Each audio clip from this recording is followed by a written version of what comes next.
Bienvenue à cette formation Maelstrom Média. Aujourd'hui, j'ai le plaisir avec Maître Frédéric Bérard de commencer cette série sur le droit à l'indépendance. Longue série. Longue série. On croit. Série 2 de 3 peut-être. Oui. Alors, peut-être un 3 de 4 ici. On va expérimenter, discuter des aspects juridiques, bien évidemment pour parler des aspects juridiques associés au droit à l'indépendance canadien, avec une perspective aussi de droit comparé. Il y aura bien évidemment une mise en contexte politique. Ou international aussi. Oui, exactement, niveau comparé, mais c'est important de voir que dans le débat qui a eu lieu et qui a toujours lieu au Québec sur l'indépendance et qui a lieu aussi dans d'autres pays à l'international, il y a une question juridique. Il y a une question juridique tant au niveau du droit à l'international que du droit interne. Donc, on va prendre le temps de regarder ensemble ces diverses dispositions-là qui vont nous amener à voir que derrière le politique se cache beaucoup de juridique et derrière le juridique se cache beaucoup de politique. Un minimum, en tout cas. Un minimum. Je pense que d'entrée de jeu, avant qu'on fasse un retour sur des aspects politiques importants, je pense qu'il est quand même important de préciser que le Canada est un des rares pays du G7 à reconnaître le fait qu'il peut être divisible, hein, que la sécession d'une entité fédérée. Bon, prenons par exemple le Québec, là, la loi ne précise pas le Québec, mais bon, on comprend qu'on en est là. Donc, le Canada, juridiquement, là, c'est pas juste un concept politique, hein, juridiquement, le Canada reconnaît qu'il est... Expressément qu'il est divisible. Et là-dessus, je vais vous entendre un peu, Maître Bérard, avant qu'on fasse le tour, mais il y a quand même de quoi d'assez inusité, parce absolument. Il y a pas beaucoup de pays dans le G7 qui reconnaissent constitutionnellement parlant, légalement, le fait que le pays peut être divisé. Est-ce qu'il y en a? C'est pas sûr de ça, moi.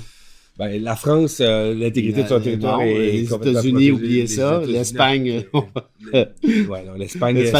L'Espagne, son principe constitutionnel est l'indivisibilité du territoire. Ben oui. Mais en fait, il y aurait, évidemment, on peut penser peut-être... L'Allemagne était divisible aussi. Peut-être le Royaume-Uni ne permet pas la divisibilité de manière expresse. On sait que c'est une possibilité, puis encore, c'est compliqué, mais tout ça pour dire qu'on est beaucoup dans le... Puis vous aviez raison de le dire, il y a tellement de politique dans le juridique et vice-versa qu'on est dans des zones grises. Mais pour le Canada, cela dit, c'est clairement établi. Il est divisible. Il ne faut pas oublier que ceci n'a pas été convenu tout le temps, là. C'est relativement récent. On se rappelle du renvoi sur la sécession, de la loi sur la clarté, très, très controversée, sur laquelle on reviendra. Mais à l'époque même de la question du renvoi et de la loi par la suite, Stéphane Dion avait un sacré vent de front, là. Il était au sein même de son parti, notamment le sénateur Serge Voillard, qui disait, pas question, le Canada n'est pas divisible, on peut pas toucher à ça, patati patata. Bon, là, on sait maintenant qu'il l'est, c'est prévu expressément ici. Vous savez quoi? Moi, je pense que c'est une excellente nouvelle parce que le Canada a été nécessairement avant-gardiste sur cette question-là, notamment sa Cour suprême, mais pas juste la Cour suprême, mais notamment la Cour suprême. Et le renvoi sur la sécession, sur lequel on reviendra évidemment en détail, est un modèle à l'échelle occidentale. Parfait, mais c'est quand même un modèle au point où l'Écosse et Londres, en fait Édimbourg et Londres, lors du référendum écossais de 2014, se sont inspirés non seulement de l'esprit, mais aussi de la lettre ou à peu près.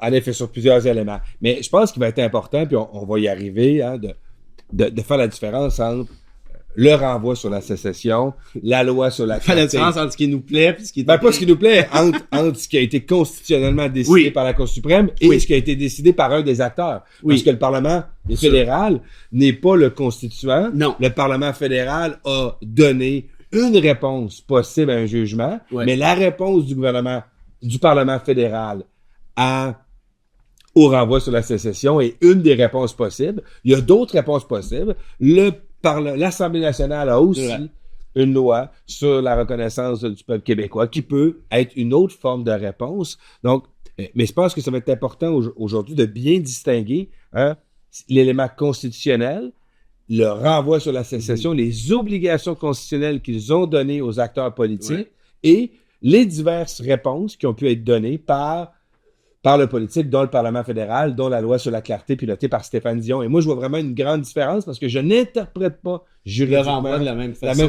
que le Parlement fédéral l'a interprété. Ben, en fait, on y reviendra ça aussi, mais il y a des volets de la loi sur la clarté, à mon sens, qui tiennent la route. Mais sur l'enjeu principal, c'est-à-dire celui de la majorité à être obtenue, puis là, je vends peut-être un peu le punch, mais d'ailleurs, je vous raconterai ça devant tous nos auditeurs et auditrices. On sait pas, dans 1 heure, dans 2 heures, peu importe.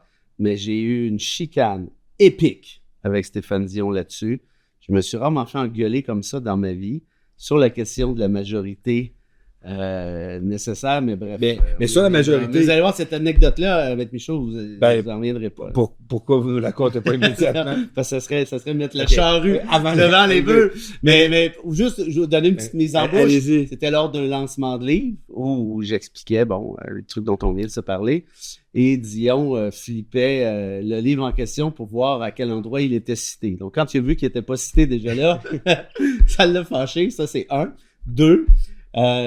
Salutations à l'ambassadeur. Je disais à quel point oui, mais ça, c'est comme contre-emploi parfait, Stéphane Dion, comme diplomate. J'ai toujours trouvé que c'était franchement fantastique. Mais bon. Et l'autre volet, évidemment, c'est que je critiquais l'Espagne. En disant l'Espagne qui prévoit le caractère indivisible de son territoire en arrive à des situations loufoques. On l'a bien vu, tout à fait injuste. Mais l'autre volet, c'est que dans la loi sur la clarté, là, je suis quasiment en train de vous le dire, mais après j'arrête après la mise en bouche. On prévoit qu'Ottawa va reconnaître si la majorité obtenue était claire a posteriori. Après l'exercice. Ouais. Et j'ai qualifié cette disposition de la loi sur la clarté d'inique et loufoque, justement. Et puis voilà, ça m'a valu la volée de Boisvert et je ne parle pas des... On y arrive tantôt, le poète ou le chroniqueur? On va y revenir sur cette question. 79. Okay, on va y revenir sur cette majorité ayant fait une maîtrise sur les concepts de majorité. C'est d'ailleurs comme ça qu'on s'est connus. C'est d'ailleurs comme ça qu'on s'est connus. On s'est engueulé sur Facebook, sur nos autorités respectives. 1200 posts plus tard, on est devenus amis.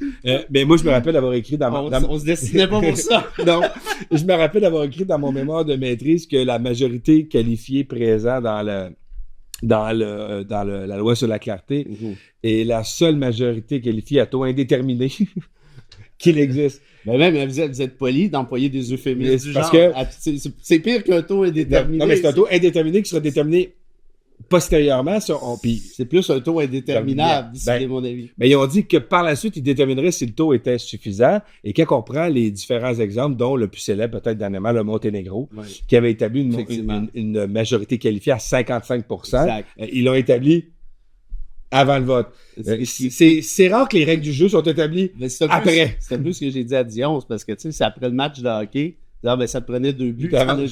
D'ailleurs, j'avais sorti celle-ci, après ça, j'arrête. De toute façon, j'ai quasiment tout raconté l'histoire.